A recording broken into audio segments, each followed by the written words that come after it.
اعوذ باللہ من الشیطان الرجیم بسم اللہ الرحمن الرحیم الف لام میم ذالک الکتاب لا ریب فیہ صدق اللہ العظیم۔ الف لام میم حروف مقطعات ہیں جن کے بارے میں عرض کر چکا ہوں۔ ذالک الکتاب لا ریب فیہ، یہ وہ کتاب ہے اس میں کوئی شک نہیں۔ الکتاب اس لیے کہا گیا ہے کہ قرآن مجید کی پیشین گوئیاں اور خوشخبریاں سابقہ کتابوں میں موجود تھیں، اور چونکہ اس سورہ مبارکہ میں اصل خطاب کا رخ جو ہے وہ ہے سابقہ امت مسلمہ کی طرف، تو ذالک کتاب نہیں کہا گیا، ذالک کتاب لا ریب فیہ نہیں، ذالک الکتاب یہ وہ کتاب ہے، کتاب موعود ہے جس کی پیشین گوئیاں تورات اور انجیل میں موجود تھیں۔ لا ریب فیہ، اس میں کوئی شک نہیں۔ حرف اورا ریب نئے، تبدیل نئے، یہی الفاظ آئے ہیں سورہ سجدہ کے شروع میں بھی، الف لام میم تنزیل الکتاب لا ریب فیہ رب العالمین، لا ریب فیہ من رب العالمین، فیہ ھدی للمتقین۔ فیہ دونوں طرف مل سکتا ہے، لا ریب فیہ اسے معانقہ کہتے ہیں، لا ریب فیہ پڑھیں گے تو ہدن سے شروع کر دیں گے، لا ریب پر ختم کر دیں گے تو فیہ ہدن للمتقین، یہ دونوں معنی درست ہوں گے۔ ہدن للمتقین یہ ہدایت ہے، رہنمائی ہے اہل تقوی میں جو بچنا چاہیں۔ تقوی کا اصل مفہوم سمجھ لیجئے، وقا یقی کسی کو بچانا، تقوی خود بچنا۔ جن لوگوں کے اندر فطرت سلیمہ ہوتی ہے ان میں اخلاقی حس موجود ہوتی ہے، وہ بری چیز سے بچنا چاہتے ہیں، بھلی کو حاصل کرنا چاہتے ہیں، وہ لوگ ہیں کہ جو گویا کہ اس قرآن کا اصل مخاطب ہے، وہی اس سے استفادہ کر سکیں گے۔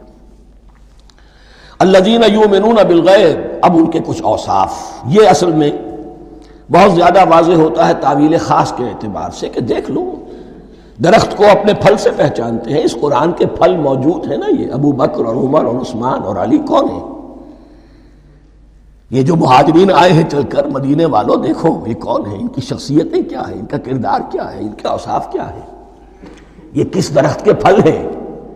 یہ اس بینہ کے پھل ہیں، یہ اس ذکرہ کے پھل ہیں۔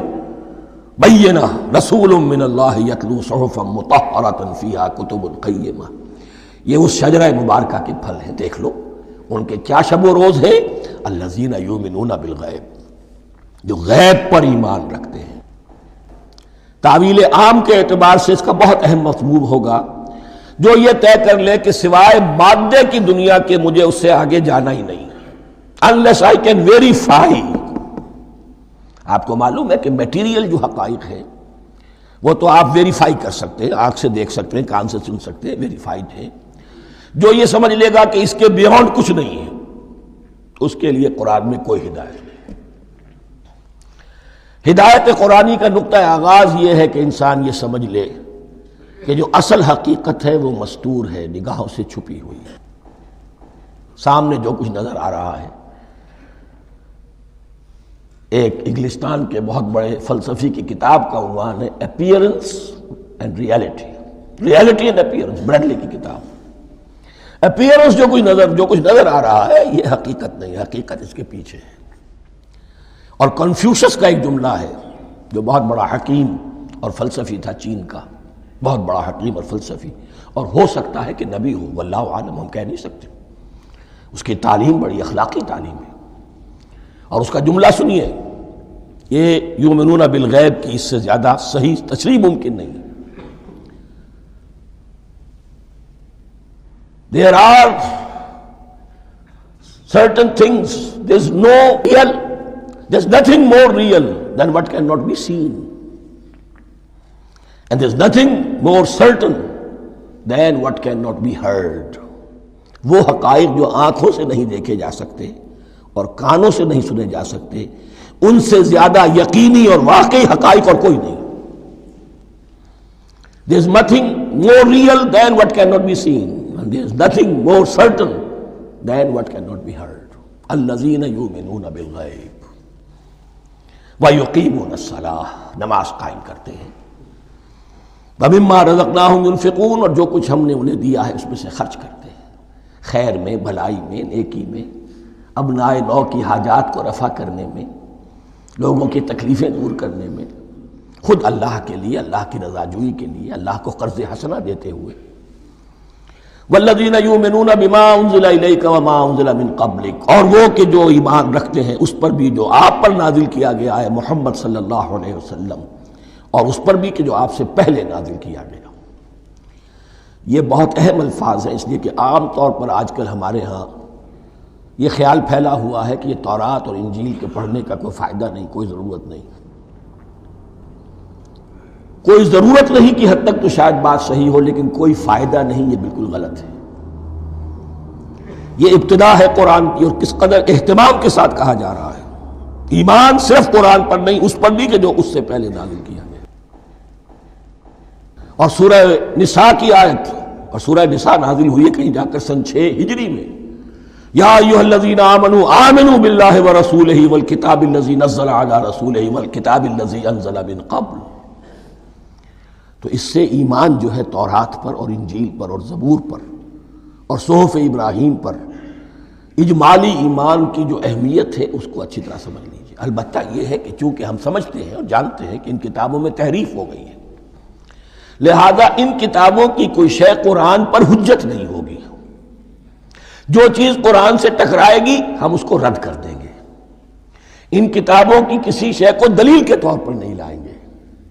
لیکن جہاں قرآن مجید کی کسی بات کی نفی نہ ہو رہی ہو تو بہت سے حقائق ہمیں ان کتابوں ہی سے ملتے ہیں۔ انبیاء کے مابین جو زمانی ترتیب ہے، کرونالوجیکل آرڈر جو ہے، وہ تو ہمیں تورات سے ملتا ہے، قرآن میں تو نہیں۔ قرآن میں کبھی حضرت نوح کا ذکر بعد میں ہے، حضرت موسیٰ کا پہلے، وہاں تو کسی اور پہلو سے ترتیب آتی ہے، لیکن وہاں ہمیں تاریخ ملتی ہے ابراہیم کی، اسحاق کی، یعقوب کی، انبیاء بنی اسرائیل کی، موسیٰ کی، عیسیٰ کی، یہ ساری چیزیں۔ تو اس کی اہمیت جو ہے اس کو سمجھ لیجئے۔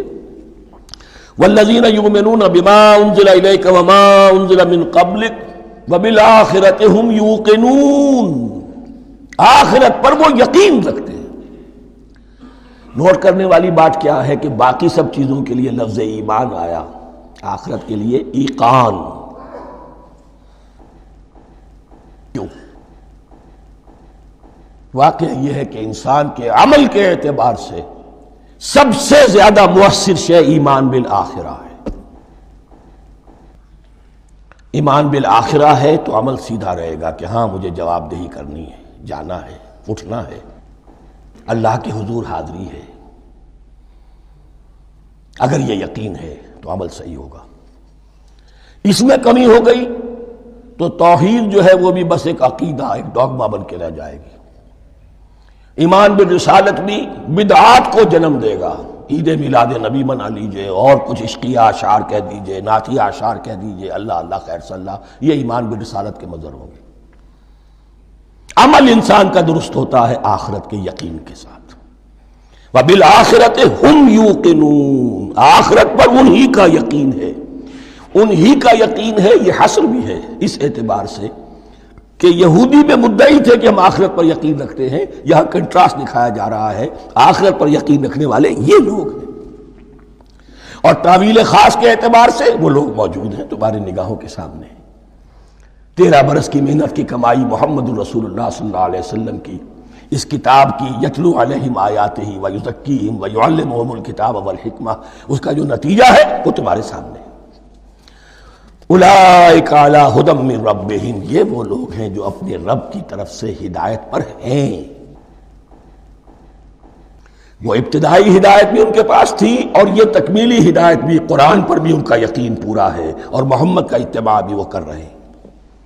وَأُولَٰئِكَ هُمُ الْمُفْلِحُونَ، اور یہی وہ لوگ ہیں جو فلاح پانے والے ہیں۔ فلاح کا لفظ بھی قرآن مجید کی بڑی اہم اصطلاح ہے، منزل مراد کو پہنچ جانا، کسی باطنی حقیقت کا عیا ہو جانا۔ اسی لیے اس پر پھر گفتگو انشاءاللہ ہوگی سورہ مومنون کے شروع میں، لیکن یہ کہ فلاح پانے والے، کامیاب ہونے والے، اصل میں یہی لوگ ہیں۔ تو گویا کہ تعویل خاص میں صحابہ کرام کی طرف اشارہ ہو گیا، تعویل عام میں ہر شخص کو بتا دیا گیا اگر قرآن کی ہدایت سے مستفید ہونا ہے تو یہ اوصاف اپنے اندر پیدا کرو۔ اب دوسرا گروہ، ان الذین کفروا سواء علیہم انذرتہم ام لم تنذرہم لا یؤمنون، یقیناً جن لوگوں نے کفر کیا، اور یہاں مراد کیا ہے؟ جو کفر پر اڑ گئے ہیں۔ اس کو ہم تعویل عام میں نہیں لے سکتے، اس لیے کہ اگر تو ہم اس کو عام میں لے لیں گے تو اس کے معنی تو یہ ہوں گے جس شخص نے کسی وقت کفر کیا اب وہ ہدایت پر آ ہی نہیں سکتا۔ نہیں، یہ بات نہیں ہے۔ کوئی کفر میں ہے، وہ غالطے کی بنا پر ہے، عدم توجہی کی بنا پر ہے، حق اس پر واضح نہیں ہوا ہے اس لیے ہے، تو آپ اسے سمجھائیں گے، انذار و تبشیر سے اسے فائدہ ہو جائے گا، واعظ و نصیحت سے فائدہ ہو جائے گا۔ ایک وہ ہے کہ جو حق کو سمجھ کر پہچان کر اور پھر اڑ گئے، ضد کی وجہ سے، ہٹ دھرمی کی وجہ سے، تعصب کی وجہ سے، تکبر کی وجہ سے، حسد کی وجہ سے۔ ان الذین کفروا، ایسے لوگوں کا معاملہ کیا ہے؟ سواء علیہم انذرتہم ام لم تنذرہم لا یؤمنون، برابر ہے ان کے لیے خواہ آپ انہیں سمجھائیں خواہ نہ سمجھائیں، ڈرائیں نہ ڈرائیں، انذار فرمائیں نہ کریں، لا یؤمنون، وہ ایمان لانے والے نہیں۔ وہی بات جو میں نے کہی تھی کہ سوتے کو جگایا جا سکتا ہے، جاگتے کو کیسے جگائیں؟ ختم اللہ علی قلوبہم وعلی سمعہم وعلی ابصارہم غشاوہ، ان کے دلوں پر اللہ نے مہر کر دی ہے۔ کیوں کر دی ہے؟ یہ ابتداءً مہر نہیں ہوئی، جب حق کو پہچان کر انہوں نے رد کر دیا، اس کی پاداش میں، اس کی سزا کے طور پر۔ ختم اللہ علی قلوبہم، اللہ نے ان کے دلوں پر مہر کر دی ہے، وعلی سمعہم، اور ان کی سماعت پر بھی، وعلی ابصارہم غشاوہ، اور ان کی آنکھوں کے سامنے پردہ پڑ چکا ہے۔ یہ مضمون سورہ یاسین کے شروع میں پھر آئے گا بہت شر و بست کے ساتھ۔ وَلَهُمْ عَذَابٌ عَظِيمٌ، اور ان کے لیے تو اب بہت بڑا عذاب ہے۔ یہ دوسرا گروہ ہو گیا، ایک رکوع میں دو کو سمیٹ لیا گیا، کل ابھی 7 آیتیں ہوئی ہیں۔ ایک وہ گروہ جس نے قرآن مجید کی دعوت سے صحیح استفادہ کیا، ان میں طلب ہدایت کا مادہ موجود تھا، ان کی فطرتیں سلیم تھیں، ان کے سامنے دعوت آئی، قبول کی، اور قرآن کے بتائے ہوئے راستے پر چلے۔ وہ گلے سرسبد ہیں، وہ شجرہ قرآنی کے نہایت مبارک اور مقدس، وہ اس کے پھل ہیں۔ ایک گروہ وہ ہے جس نے حق کو پہچانا لیکن اس کو رد کر دیا اپنے تعصب یا ہٹ درمی کی وجہ سے۔ ان کا ذکر آ گیا بہت اختصار کے ساتھ، اس لیے کہ ان کا ذکر آپ کو بہت تفصیل سے مکی صورتوں میں ملے گا۔ اب آیا تیسرا گروہ، وَمِنَ النَّاسِ، اور لوگوں میں کچھ ایسے بھی ہیں، مَن يَقُولُ آمَنَّا بِاللَّهِ وَبِالْيَوْمِ الْآخِرِ وَمَا هُم بِمُؤْمِنِينَ، جو کہتے تو یہ ہے کہ ہم ایمان رکھتے ہیں اللہ پر بھی اور یوم آخر پر بھی، مگر وہ حقیقت میں مومن نہیں ہے۔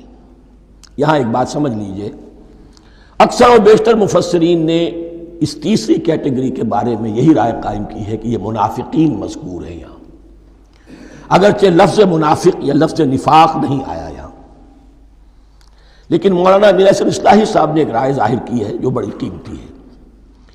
وہ یہ کہ یہاں ایک کردار کا نقشہ کھینچ دیا گیا ہے، غور کرنے والے غور کر لیں، دیکھ لیں، جس پر بھی وہ چسپاں ہو جائے۔ اور بالفعل جب یہ آیات نازل ہو رہی تھیں تو دو طبقات پر یہ کردار نگاری جو ہے، یہ جو شخصیت کا ہیولہ کھینچا جا رہا ہے، وہ دو کے اوپر راست آ رہا تھا۔ ایک علماء یہود، وہ بھی کہتے تھے کہ ٹھیک ہے محمد جو کہہ رہے ہیں، ہم بھی اللہ کو مانتے ہیں، آخرت کو بھی مانتے ہیں، اسی لیے یہاں رسالت کا ذکر نہیں ہے۔ بھئی ہم محمد ہی کو نہیں مانتے نا صلی اللہ علیہ وسلم، باقی اگر 1.25 لاکھ نبی آئے ہیں تو باقی 1.25 لاکھ کو تو ہم مانتے ہیں، ایک محمد کو نہیں مانا، ایک عیسیٰ کو نہیں مانا، بس۔ تو ہمیں بھی مانا جانا چاہیے کہ ہم بھی مسلمان ہیں۔ ایک یہ ان کی رائے ہے، اور واقعہ یہ ہے کہ یہاں اس طریقے کا تذکرہ ہو رہا ہے کہ جس سے ان کا کردار بھی جھلک رہا ہے، روح سخن ان کی طرف جا رہا ہے۔ مجھے یاد ہے اپنی 10ویں جماعت کے زمانے میں دہلی میں نے دیکھا تھا کیناٹ سرکس، وہاں کا ایک بڑی مارکیٹ ہوتی تھی، تو جوتے کی ایک دکان پہ ایک بہت بڑا جوتا لٹکایا ہوا تھا، بہت بڑا، اور لکھا تھا free to home it fits, جس کے پاؤں میں یہ ٹھیک ٹھیک آ جائے وہ لے جائے اس کو. تو یہ free to home it fits ہے، ایک کردار ہے. اب یہ کردار جس کے اوپر بھی فٹ بیٹھ جائے، ان میں یقیناً زیادہ تو غلبہ یہی ہے جو مفسرین کی رائے ہے، منافقین کا معاملہ جو ہو رہا ہے. لیکن یہ کردار بعین نہیں فٹ بیٹھ رہا ہے یہود کے علماء پر. اور یہ بھی نوٹ کر لیجئے کہ جو مدینہ منورہ میں نفاق کا جو پودا پروان چڑھا ہے، بلکہ پودا نہیں کہنا چاہیے، جھاڑ جھکاڑ جو پروان چڑھا ہے، وہ یہودیوں کے زیر اثر. جیسے جنگل کے اندر بڑے بڑے درخت بھی ہوتے ہیں اور اندر جو ہے نیچے جھاڑیاں بھی ہوتی ہیں. تو یہ نفاق کا جھاڑ جھکاڑ جو ہے وہ یہودی علماء کا جو پودا تھا اور بہت بڑا تھا، اس میں کوئی شک نہیں، اس کے سائے میں پروان چڑھا ہے. ان دونوں میں معنوی ربط بھی ہے. وَمِنَ النَّاسِ مَن يَقُولُ آمَنَّا بِاللَّهِ وَبِالْيَوْمِ الْآخِرِ وَمَا هُم بِمُؤْمِنِينَ. اور لوگوں میں سے کچھ ایسے بھی ہیں جو کہتے تو یہ ہے کہ ہم ایمان رکھتے ہیں اللہ پر اور یوم آخر پر، لیکن وہ مومن نہیں ہیں. يُخَادِعُونَ اللَّهَ وَالَّذِينَ آمَنُوا وَمَا يَخْدَعُونَ إِلَّا أَنفُسَهُمْ. وہ دھوکہ دینے کی کوشش کر رہے ہیں اللہ کو اور اہل ایمان کو. دیکھیں یخادعون جو ہے یہ باب مفعلہ ہے. باب مفعلہ میں کشمکش ہوتی ہے، کشاکش ہوتی ہے، لہذا ترجمہ میں نے کیا کوشش کر رہے ہیں. وما یخدعون الا انفسهم، یہ ثلاثی مجرد میں آ گیا. اور نہیں دھوکہ دے رہے مگر صرف اپنے آپ کو. یہ یقینی ہے اپنے آپ کو تو دھوکہ دے رہے ہو، لیکن یہ کہ اللہ اور اس کے رسول کو اور اللہ اور اہل ایمان کو دھوکہ نہیں دے سکتے. سورہ نساء کی آیت نمبر 142 میں یہ کھل کر منافقین کے بارے میں یہی الفاظ آئے ہیں. ان المنافقین یخادعون اللہ وہو خادعہم. یقیناً منافقین جو ہے وہ اللہ کو دھوکہ دینے کی کوشش کر رہے ہیں اور اللہ انہیں دھوکہ دے رہا ہے. وما یشعرون، انہیں اس کا شعور نہیں ہے. یہ بہت اچھی طرح نوٹ کر لیجئے. منافقین کی بھی اکثریت وہ تھی جنہیں اپنے نفاق کا شعور نہیں تھا. وہ اپنے تئیں سمجھتے تھے اپنے آپ کو مسلمان. وہ کہتے تھے یہ بے وقوف لوگ ہیں. محمد رسول اللہ کے بارے میں کہتے تھے یہ خام خواہ جو ہے انہوں نے لڑائی بھڑائی مول لے لی ہے اہل مکہ کے ساتھ، کیا ضرورت ہے، امن کے ساتھ جو ہے بات کرنی چاہیے. وہ سمجھتے تھے کہ ہم خیر خواہ ہیں، ہم بھلی بات کہہ رہے ہیں. یہ بے وقوف لوگ ہیں، دیکھتے نہیں کہ کس سے ٹکرا رہے ہیں، ہاتھ میں اسلحہ نہیں ہے اور لڑائی کے لیے جا رہے ہیں. تو بے وقوف تو یہ ہے. لیکن وہ سمجھتے تھے کہ ہم تو بڑے مخلص ہیں، ہم مصلح ہیں. تو ما یشعرون بہت ضروری ہے. بعض لوگ منافق ایسے بھی تھے کہ جو اسلام میں داخل ہی ہوتے تھے دھوکہ دینے کی خاطر، اور ان پہ پہلے دن سے واضح ہوتا تھا کہ ہم مسلمان نہیں ہیں، ہم نے اسلام کا لبادہ اوڑھا ہے صرف دھوکے کے لیے. اس کا ایک ذکر سورہ آل عمران میں آئے گا. لیکن اکثر و بیشتر منافقین دوسری طرح کے تھے جنہیں اپنے نفاق کا شعور حاصل نہیں تھا.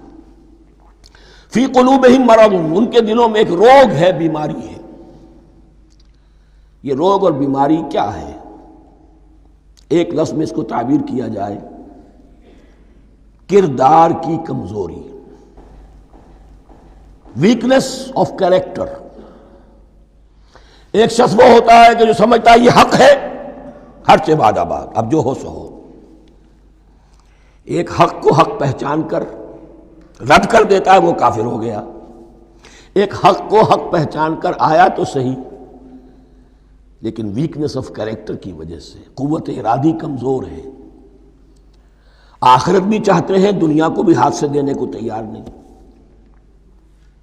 یہاں کا بھی کوئی نقصان نہ ہو اور آخرت کا بھی سارا بھلا ہمیں مل جائے. یہ وہ لوگ ہیں در حقیقت کہ اس کو کہا روگ. فی قلوبہم مرض فزادہم اللہ مرضا. تو اللہ نے ان کے مرض میں اضافہ کر دیا. یہ اللہ کی سنت ہے. آپ حق پر چلنا چاہیں، حق کا راستہ آپ کے لیے آسان کر دے گا. آپ برائی کی طرف جانا چاہیں، بڑی سے بڑی برائی آپ کے لیے ہلکی ہوتی چلی جائے گی. کوئی خاص بات ہی نہیں، چلو یہ بھی کر گزرو، جب یہ کر لیا تو یہ بھی کر گزرو. اور اگر آپ بین بین لٹکنا چاہیں تو اللہ اسی پہ چھوڑ دیتا ہے. ٹھیک ہے، آپ سمجھتے ہیں ہم کامیاب ہو رہے ہیں، ہم نے مسلمانوں کو بھی دھوکہ دے لیا، وہ ہمیں مسلمان سمجھتے ہیں، اور یہودیوں کو بھی دھوکہ دے لیا، وہ سمجھتے ہیں کہ ہم ان کے ساتھی ہیں، تو سمجھا کامیاب ہو رہے ہیں. حقیقت میں کامیابی نہیں. فی قلوبہم مرض فزادہم اللہ مرضا ولہم عذاب علیم بما کانوا یکذبون. اور ان کے لیے تو دردناک عذاب ہے. عذاب عظیم کا لفظ آیا تھا اوپر کفار کے لیے.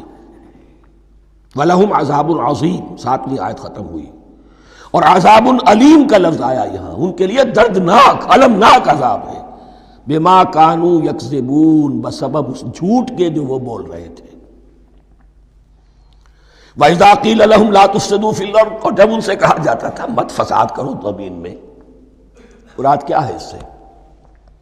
کہ جب محمد کو مان لیا کہ اللہ کے رسول ہیں، اب ٹھیک ٹھیک پیروی کرو، ان کے پیچھے چلو، ان کا حکم ہے تو جنگ کے لیے نکلو، ان کی طرف سے تقاضا آتا ہے مال پیش کرو، اور اگر تم اس سے کتراتے ہو تو فساد مچا رہے ہیں، جماعتی زندگی کے اندر فتنہ اور فساد پیدا کر رہے ہیں۔ وَإِذَا قِيلَ لَهُمْ لَا تُفْسِدُوا فِي الْأَرْضِ قَالُوا إِنَّمَا نَحْنُ مُصْلِحُونَ، وہ کہتے تھے نہیں ہم تو صلح کرانے والے ہیں، اصلاح کرنے والے ہیں، ہم چاہتے ہیں لڑنا بھیڑنا کوئی اچھی بات نہیں ہے، ٹکراؤ تصادم یہ کوئی اچھے کام تھوڑا ہی ہے، بس ٹھنڈے ٹھنڈے دعوت دیتے رہو، جو چاہے قبول کر لے جو چاہے رد کر دے، خام خواہ یہ ٹکرانا اور یہ جنگ کرنا اور اللہ کے دین کو غالب کرنے کے لیے یہ قربانی دو اور یہ مصیبت جھیلو اور یہ مشقت برداشت کرو اور یہ چیز چھوڑو اور یہ ترک کرو، یہ کاہے کے لیے؟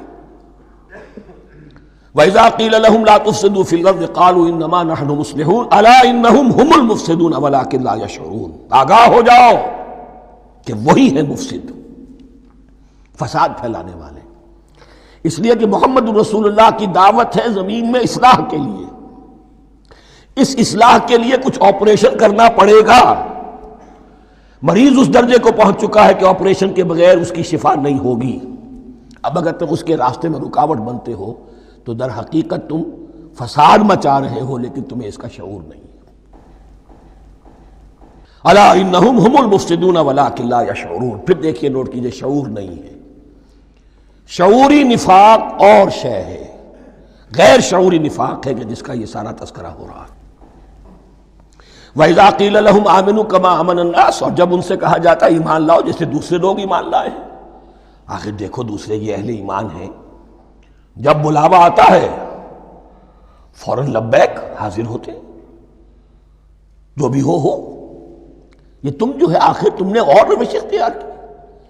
وَإِذَا قِيلَ لَهُمْ آمِنُوا كَمَا آمَنَ النَّاسُ قَالُوا أَنُؤْمِنُ كَمَا آمَنَ السُّفَهَاءُ، وہ کہتے ہیں کہ کیا ہم ایمان لائے جیسے یہ بے وقوف لوگ ایمان لائے، انہیں تو اپنے نفع کی فکر، نہ نقصان کی فکر، نہ خطرات کا کوئی خیال، نہ اندیشوں کا کوئی گمان، جان جائے مال جائے، اولاد کو چھوڑ دیں، گھر بار چھوڑ کے آ گئے ہیں، ان سے بڑے بے وقوف کون ہوں گے؟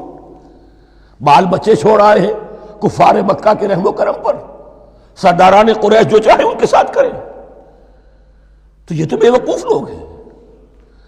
آج کل آپ کہتے ہیں ایسے ہی لوگوں کو فینیٹکس ہیں، یہ فینیٹکس ہیں، دیکھ بھال کر چلنا چاہیے، دائیں بائیں دیکھ کر چلنا چاہیے، نفع نقصان کا خیال کر کے چلنا چاہیے، چاہے حق ہے ٹھیک ہے لیکن بہرحال اپنی مصلحتوں کو بھی اور اپنی اہل و عیال کی مصلحتوں کو بھی دیکھنا چاہیے۔ یہ لوگ تو معلوم ہوتا ہے کہ بالکل دیوانے ہو گئے، فینیٹکس ہو گئے۔ وَإِذَا قِيلَ لَهُمْ آمِنُوا كَمَا آمَنَ النَّاسُ قَالُوا أَنُؤْمِنُ كَمَا آمَنَ السُّفَهَاءُ أَلَا إِنَّهُمْ هُمُ السُّفَهَاءُ وَلَٰكِن لَا يَعْلَمُونَ، آگاہ ہو جاؤ کہ وہی بے وقوف ہے لیکن انہیں علم نہیں ہے، وہ صادق الایمان جو ایمان کی ہر تقاضے کو پورا کرنے کے لیے ہر وقت حاضر ہیں، ان سے بڑا عقل مند کوئی نہیں، ان سے بڑا سمجھدار کوئی نہیں، انہوں نے یہ جان لیا ہے کہ اصل زندگی آخرت کی زندگی ہے، یہ نہیں ہے، یہ تو عارضی ہے، کل نہیں آج ختم ہو جائے، آج نہیں ابھی ختم ہو جائے، کیا فرق پڑے گا، جانا تو ہے، اب نہیں تو کل، کل نہیں تو پرسوں، جانا تو ہے، تو عقل تو ان کے اندر ہے۔ الا انہم ہم السفہاء ولکن لا یعلمون واذا لقوا الذین آمنوا قالوا آمنا، اور جب یہ ملتے ہیں ان سے جو اہل ایمان ہیں تو کہتے ہیں ہم بھی ایمان رکھتے ہیں۔ اب یہ ان دونوں پر آئے گا، عام جو یہودی تھے وہ بھی کہتے تھے کہ ہم بھی تو آخر اللہ کو مانتے ہیں، آخرت کو مانتے ہیں، اور منافق تو تھے ہی جو رسول کو بھی مانتے تھے۔ وَإِذَا خَلَوْا إِلَىٰ شَيَاطِینِهِمْ، اور جب یہ اپنے شیطانوں کے پاس خلوت میں ہوتے ہیں، اور یہاں شیاطین سے مراد ہیں اہل کتاب یہود کے علماء، ان کے سردار، یا عبداللہ ابن ابی جو منافقین مدینہ کا سردار تھا، اگر وہ کبھی ملامت کرتا تھا، دیکھو تم تو معلوم ہوتا ہے بالکل مسلمانوں میں شامل ہی ہو گئے پوری طرح سے، تمہیں کیا ہو گیا، تم ہر بات مان رہے ہو۔ اب انہیں یہ کچھ نہ کچھ اپنی وفاداری کا یقین دلانے کے لیے کہنا پڑتا تھا، نہیں ہم انہیں بیوقوف بنا رہے ہیں، ہم ان سے ذرا تمسخر کر رہے ہیں، ہم ہیں آپ کے ساتھ ہی، آپ فکر نہ کریں۔ اسی لیے یہ دو منہ ہونا، نفق کہتے ہیں سرنگ کو جس کے دو دروازے ہوتے ہیں، باقی زیر زمین ہے۔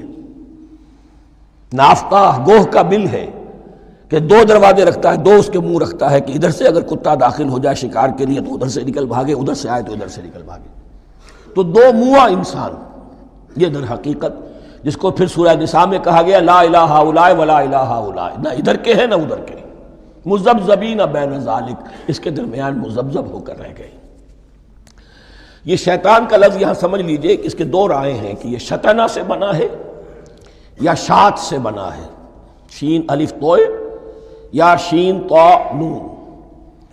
شطنہ کے معنی تباعدا، کوئی بہت دور ہو گیا، شیطان سے مراد جو اللہ کی رحمت سے بہت دور ہو گیا۔ اور شاتا یشیتو کے معنی ہے احترق غضبا وحسدا، کوئی شخص غصے اور حسد کے اندر جل رہا ہو، وہ شاتا یشیتو ہے۔ اس سے فعلان کے وزن پر، رحمان کے وزن پر، غضبان کے وزن پر شیطان، یعنی وہ کہ جو حسد اور غضب کی آگ میں جل رہا ہے۔ تو یہ ایک تو شیطان وہ ہے کہ جو جنات میں سے ہے، جس کا نام عزازیل تھا پہلے، اب ہم اسے ابلیس کے نام سے جانتے ہیں، وہ ایک شیطان ہے، جنی ہے۔ پھر یہ کہ جو بھی اس کے پیروکار ہیں دنیا میں، انسانوں میں سے ہوں یا جنات میں سے ہوں، وہ بھی شیاطین ہیں۔ اسی طرح اہل کفر، اہل زیغ کے جو بڑے بڑے سردار ہوتے ہیں، ان کو بھی شیطان سے تعبیر کیا گیا۔ وَإِذَا خَلَوْا إِلَىٰ شَيَاطِينِهِمْ قَالُوا إِنَّا مَعَكُمْ، اور جب وہ خلوت میں ہوتے ہیں، علیحدگی میں ہوتے ہیں اپنے شیاطین کے پاس، سرداروں کے پاس، کہتے ہیں ہم تو آپ کے ساتھ ہیں، انما نحن مستہزئون، یہ تو ہم ان مسلمانوں کو بیوقوف بنا رہے ہیں، ان سے استہزاء کر رہے ہیں، تمسخر کر رہے ہیں۔ ہم تمسخر میں کہہ دیتے ہیں کہ ہم بھی آپ کے ساتھ ہیں، آمنا۔ اللہ یستہزئ بہم ویمدہم فی طغیانہم یعمہون، حقیقت کیا ہے کہ اللہ ان کا مذاق اڑا رہا ہے اور ان کو ڈھیل دے رہا ہے کہ وہ اپنے عقل کے اندھے پن میں بڑھتے چلے جائیں۔ اللہ تعالیٰ جیسا میں نے عرض کیا رسی دراز کرتا ہے، کوئی شخص غلط راستے پر جانا ہے تو جاؤ بھائی، فوراً تو نہیں پکڑتا، اگر فوراً پکڑ لے تو سیدھا ہو جائے گا، چلتے جائے، جہاں جانا چاہتے ہو جاؤ۔ تو ان کو بھی رسی دراز کر رہا ہے اللہ، لیکن یہ کہ اللہ یستہزئ بہم، یہ سمجھتے ہیں کہ مسلمانوں کا مذاق اڑا رہے ہیں، اصل میں مذاق ان کا اڑ رہا ہے اللہ کے نزدیک۔ وَيَمُدُّهُمْ فِي طُغْيَانِهِمْ يَعْمَهُونَ، اب یہاں ذرا نوٹ کر لیجئے، یہ دو لفظ آئیں گے، عین میم اور ہا، امہ ہے کے ساتھ، ایک ہے عین میم اور یا، امج، تو عین اور میم تو مشترک ہے یا آخر میں فرق ہوگا، عین میم اور ہا ہوگا، اس کے معنی عقل کا اندھا، دل کا اندھا، آنکھیں تو ہے لیکن دل کا اندھا ہے، عقل کا اندھا ہے۔ اور عین میم یا جو آنکھوں کا اندھا ہو، عمیٌ اندھے، اعمیٰ اندھا۔ تو یہاں فرمایا انا معکم انما نحن مستہزئون، اللہ یستہزئ بہم ویمدہم فی طغیانہم یعمہون، اللہ ان کو اس جو ان کی عقل کے اندھے پن میں جو یہ بڑھتے چلے جا رہے ہیں، اللہ بھی ان کی رسی دراز کر رہا ہے تاکہ یہ جہاں تک جانا چاہتے چلے جائیں۔ اولئک الذین اشتروا الضلالۃ بالہدی، یہ وہ لوگ ہیں کہ جنہوں نے ہدایت کے عوض گمراہی خرید لی ہے۔ دیکھیے بڑا پیارا انداز ہے یہ، ایک شخص کے سامنے دونوں آپشنز تھے، ایک نے گمراہی کو چھوڑا، ہدایت لے لی، چاہے قیمت دینی پڑی، تکلیفیں اٹھانی پڑی، آزمائشوں میں سے گزرنا پڑا، قربانیاں دینی پڑی، ہدایت لی، اور ایک شخص نے ہدایت دے کر گمراہی لے لی۔ آسانی تو ہو گئی، فوری تکلیف سے تو بچ گئے، لا الہ الا ولا الہ الا، دونوں طرف سے اپنے آپ کو بچا لیا، لیکن حقیقت میں سب سے زیادہ گھاٹے کا سودا یہی ہے۔ اولئک الذین اشتروا الضلالۃ بالہدی، ہدایت دے کر اور ضلالت خرید لی ہے، فما ربحت تجارتہم، تو ان کی تجارت ان کے حق میں ہرگز مفید نہیں ہوئی۔ اب یہاں بھی دیکھیے، را با اور ہے ہا، ربحا، اس کے معنی نفع، صحیح نفع، جائز نفع۔ را با اور وا ربا وہ سود، وہ بھی اضافہ ہے، وہ بھی بڑھوتری ہے، لیکن وہ حرام ہے۔ ایک ہے تجارت کے اندر جو نفع ہو جائے وہ ربح ہے، را با اور ہا یہ نفع ہے جو جائز نفع ہے۔ را با اور وا ربا یہ کیا ہے؟ یہ سود ہے، یہ حرام ہے۔ را اور با مشترک ہے، آگے ہا آگے اور با، اس کا فرق ہے۔ فما ربحت تجارتهم وما كانوا مهتدين، ان کی تجارت ان کے حق میں ہرگز مفید نہیں ہوئی اور نہیں ہے اب یہ ہدایت پانے والے۔ مثلہم، اب یہاں دو تمثیلیں آ رہی ہیں بڑی پیاری۔ پہلی تمثیل ہے کفار کے بارے میں، دوسری تمثیل ہے یہ بین والے لوگوں کے بارے میں۔ پہلوں کے لیے کیا تمثیل ہے؟ مثلہم کمثل الذی استوقد نارا، ان کی مثال اس شخص کی سی ہے جس نے آگ روشن کی۔ ایک نقشہ کھینچا جا رہا ہے، اندھیری شب ہے جدا اپنے قافلے سے ہے تو، تیرے لیے ہے میرا شعلہ نوا قندیل۔ اندھیری شب ہے، قافلہ بھٹک رہا ہے، کچھ لوگ بڑی ہمت کرتے ہیں، اندھیرے میں بھی ادھر ادھر سے لکڑیاں جمع کرتے ہیں اور آگ روشن کر دیتے ہیں، لیکن عین اس وقت جب آگ روشن ہوتی ہے کچھ لوگوں کی بینائی سلب ہو جاتی ہے۔ پہلے وہ اندھیرے میں اس لیے تھے کہ روشنی نہیں تھی، اب وہ اندھیرے کے اندھیرے میں رہ گئے کہ روشنی تو خارج میں آ گئی، اپنی اندر کی روشنی گل ہو گئی، بصارت سلب ہو گئی۔ یہ مثال ہے ان کفار کی کہ حضور کی آمد سے پہلے سب بھٹک رہے تھے، کوئی حقیقت واضح نہیں تھی، قافلہ انسانیت بھٹک رہا تھا اندھیری شب میں۔ محمد الرسول اللہ آئے، انہوں نے آگ روشن کر دی، اب راستہ کھل گیا، ہدایت واضح ہو گئی، لیکن کچھ ضد یا تعصب یا تکبر یا حسد کی بنیاد پر کچھ لوگوں کی اندر کی بینائی زائل ہو گئی، تو وہ تو ویسے کے ویسے بھٹک رہے ہیں، جیسے پہلے اندھیرے میں تھے ویسے ہی اب اندھیرے میں ہیں۔ روشنی میں آنے والے تو وہ ہیں، دیکھ لو جن کا ذکر سب سے پہلے ہوا ہے۔ مثلہم کمثل الذی استوقد نارا، اس شخص کی سی ہے کہ جس نے آگ روشن کی۔ فلما اضاءت ما حولہ، جب اس آگ نے اپنے ماحول کو گردا گرد کو روشن کر دیا، ذهب اللہ بنورہم، اللہ ان کی نور بصارت کو لے گیا، سلب کر لیا اللہ نے۔ وترکہم فی ظلمات لا یبصرون، اور چھوڑ دیا انہیں ان اندھیروں کے اندر کہ وہ کچھ نہیں دیکھتے۔ صم بکم عمی فہم لا یرجعون، اسم کہتے ہیں بہرے کو، سم جمع ہے اس کی، سمن۔ اب کمو کہتے ہیں گونگے کو، بکمن اس کی جمع ہے۔ آما کہتے ہیں اندھے کو، عمیون اس کی جمع ہے۔ یہ بہرے ہیں، گونگے ہیں، اندھے ہیں، فہم لا یرجعون، اب یہ لوٹنے والے نہیں۔ یہ کون ہے؟ ابو جہل ہے، ابو لہب ہے، ولید بن مغیرہ ہے، عقبہ ابن ابی معیط ہے، یہ سب کے سب ابھی زندہ ہیں جب یہ آیات نازل ہو رہی ہیں۔ ابھی تو غزوہ بدر ہوگا سن 2 ہجری میں، اور اس میں یہ سب جو ہیں واصل جہنم ہوں گے، ابھی تک تو ہے نا۔ یہ لوگ ہو گئے اس کی مثال۔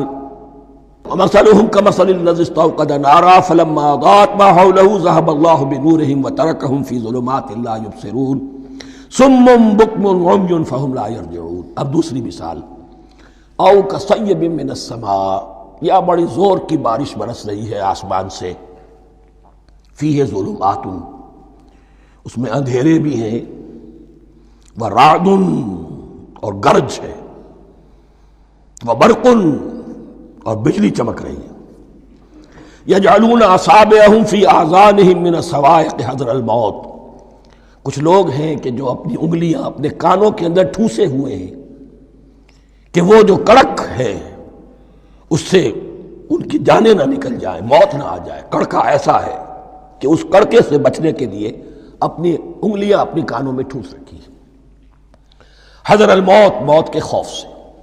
واللہ محیط بالکافرین، اللہ ایسے کافروں کا احاطہ کیے ہوئے، بچ کر کہاں جائیں گے۔